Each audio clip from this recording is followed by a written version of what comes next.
Okay. Hello students, स्वागत है आप सभी का अपने यूट्यूब चैनल पर। जैसा कि आपको बता दें, फिर से एक बार याद दिला दें कि आप इस चैनल पर क्लास 9 से लेकर के 12 तक की मैथ्स बहुत ही आसान तरीकों से सीखेंगे। हमारा आज का टॉपिक है क्लास 10th का है, chapter number 4 quadratic equation. So quadratic equation के बारे में अगर बात की जाए तो हमने पॉलिनोमियल्स ऑलरेडी पढ़ रखा है क्लास चैप्टर नंबर 2 में। तो क्वाड्रेटिक इक्वेशन का जो जनरल फॉर्म होता है that is ax square plus bx plus c equal to 0, where a, b and c are real numbers and one important thing, a never be, a does not equal to 0. If a equal to 0, it means 0 into something equal to 0, it only remains a linear equation. अगर a की value 0 हुई तो आपका ये quadratic equation रहेगा ही नहीं, क्योंकि a into something 0 ये आपका सिर्फ लीनियर इक्वेशन बनेगा। तो क्वाड्रेटिक इक्वेशन आपको फॉर्म करना आता ही होगा। तो हम सबसे पहले सीखेंगे how to find root of the equation.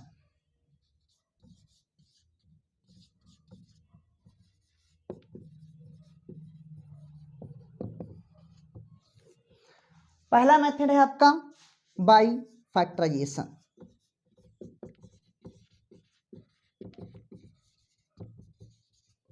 Factorisation आपने क्लास 8 में ऑलरेडी पढ़ रखा है, that is if ax square plus bx equal to 0।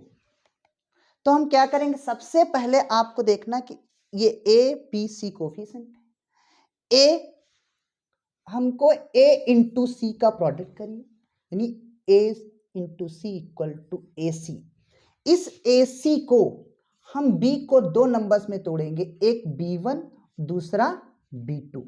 याद रखेंगे कि b1 इंटू b2 की वैल्यू हमेशा ac के बराबर ही होनी चाहिए, और जो b1 प्लस या माइनस में b1 प्लस b2 हमेशा प्लस में या माइनस में ये b के ही इक्वल रहना चाहिए।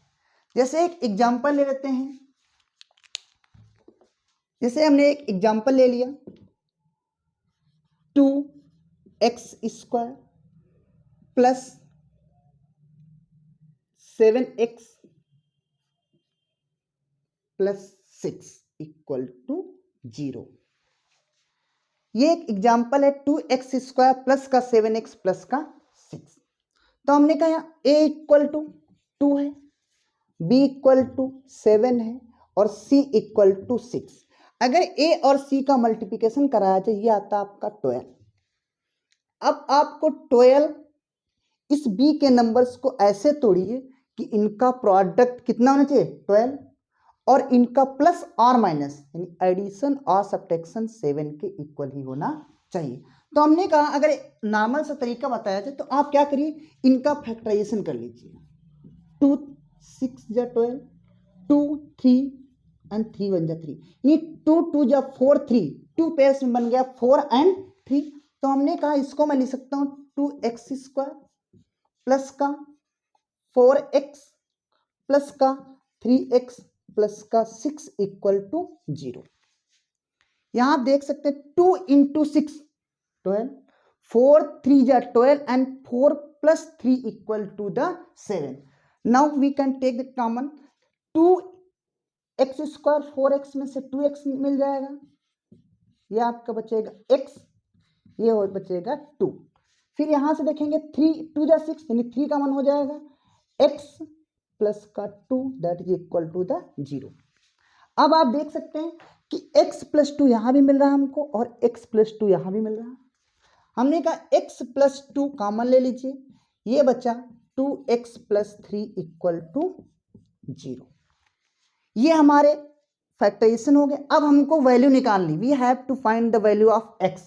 तो हमने कहा अगर if it is equal to 0, हमने कहा if x plus 2 equal to 0, it means x equal to -2, because 0 -2 that is -2.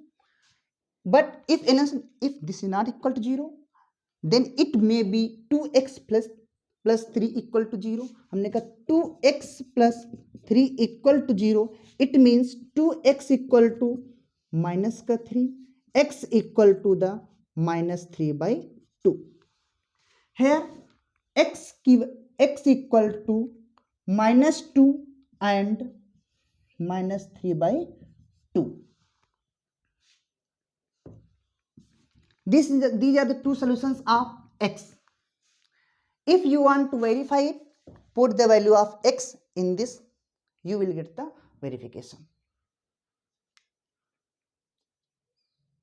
ठीक इसी क्रम में हम आगे बढ़ाते हैं. एक बहुत बड़ा कंफ्यूजन आता है कि अगर c निगेटिव हुआ या पॉजिटिव हुआ, b पॉजिटिव हुआ या निगेटिव, कैसे तोड़ेंगे. जो सबसे बड़ा कंफ्यूजन स्टूडेंट्स के बीच में मन में आता है, तो यही होता. हमने कहा जैसे कोई इक्वेशन उठा लीजिए, 2x स्क्वायर माइनस का 3 x प्लस का 1 equal to 0. Listen carefully. If c is positive, यानी if c is positive, it means b1 and b2 of same sign. यानी अगर c और c is positive, then b1 and b2 of same sign. Now if b is positive, then b1 and b2 both will be positive. If in second case, if b is negative, then b1 and b2 must be negative.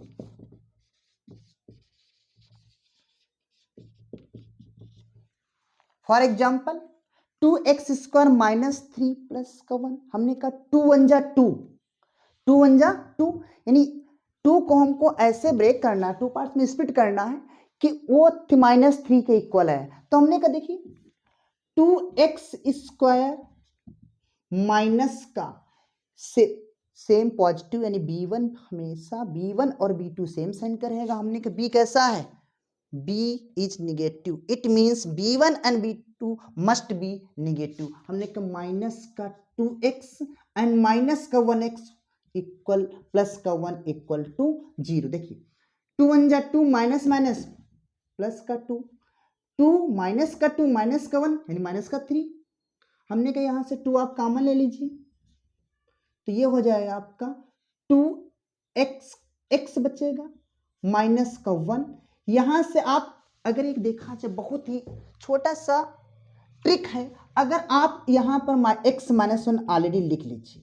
हमने कहा x minus 1 में लिख रखा है, तो हमने कहा minus का है, ये प्लस का, तो हमने कहा श्योर है -1 ही होगा. देखिए माइनस प्लस माइनस का माइनस माइनस प्लस, ये x माइनस 1 यहाँ से कॉमन ले लीजिए, ये हो जाएगा आपका 2x minus 1 equal to 0.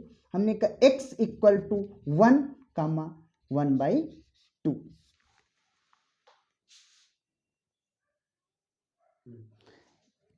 Second case, if c is negative, यानी इफ c इज नेगेटिव और product of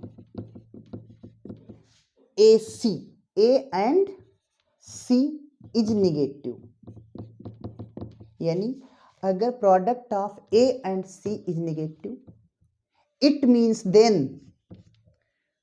one of B1 और B2 मस्ट बी नेगेटिव.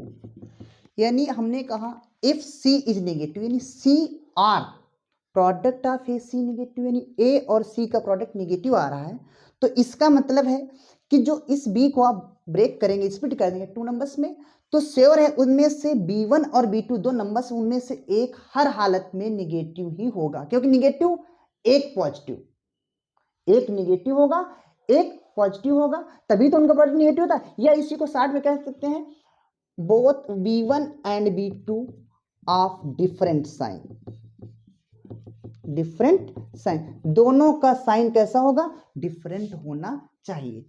ठीक है, तो आप समझ गए। लेकिन अब कौन सा आप निगेटिव लेंगे, कौन सा पॉजिटिव?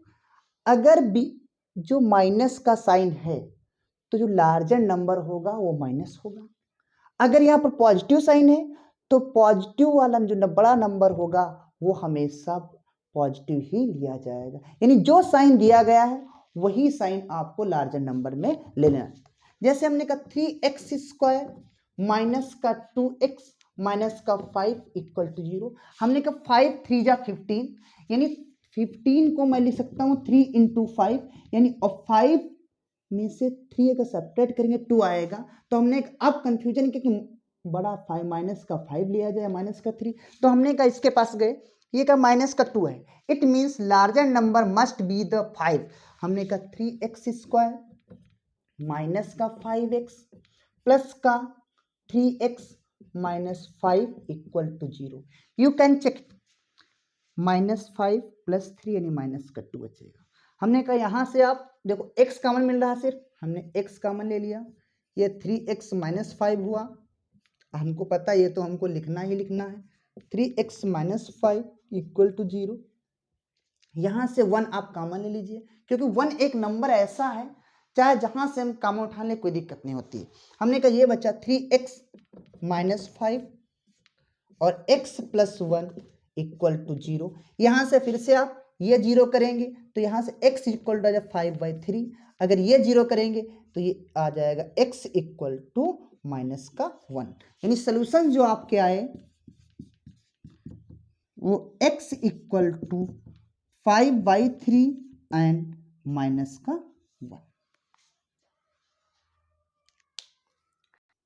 यहाँ तक हमने क्या पढ़ा कि क्वाड्रेटिक इक्वेशन के जो रूट्स निकालने हैं, सॉल्यूशंस निकालने हैं, वो हमने फैक्टराइजेशन मेथड से सीख सकते हैं। ये ऑलरेडी हम क्लास 8 तक पढ़ते हुए 9th में भी पढ़ा होगा। लेकिन इसके बाद में हमको क्वाड्रेटिक फार्मूला, जिसको श्रीधराचार्य फार्मूला भी कहते हैं, nature of roots and to find the if the quadratic equation, to find the quadratic equation if the roots are given, ये हम आपको नेक्स्ट वीडियो में पढ़ाएंगे, जिसको हम देंगे क्वाड्रेटिक एडवांस।